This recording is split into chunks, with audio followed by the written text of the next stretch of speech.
So ignore the fact that I look like a lobster today. But, um, for me, when I was in active addiction, um, it was a roller coaster, getting clean and relapsing for 18 years. And in my mind, I never thought that I would get sober. I was like, I'm just not ready. And the reason why I wasn't ready was because I never faced my traumas.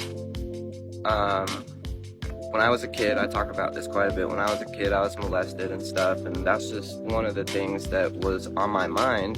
When I would get sober, those thoughts would come back. And so I'd go back to relapse because I never confronted that trauma.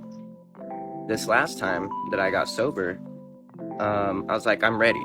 But I've been ready. I've been ready hundreds of times. The problem is that I didn't know why I kept relapsing.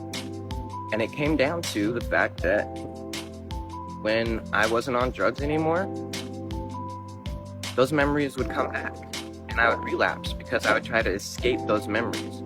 I don't think that there's a time or a place or a certain rehab or a certain whatever that finally makes it click for people. I think it's, at least for me, I'm gonna talk for me like I usually do. For me, it was that I needed to learn the skills to deal with my traumatic experiences so that I could continue a beautiful life. So, in my mind, once I got sober, I replayed all my traumatic events and I came to terms with them and I forgave my abuser. Not face to face and not for him, but for me.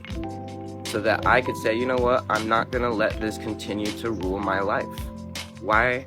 Something that happened 30 years ago to me, I'm still letting it rule my life. And I continued to relapse because I continued to let it rule my life. When I got sober and I faced those things, all of a sudden I didn't need drugs to escape or numb. Emma. So yeah, I think there's never a time or place. It's the information that we have and what we do with that information that helps us get sober. At least for me.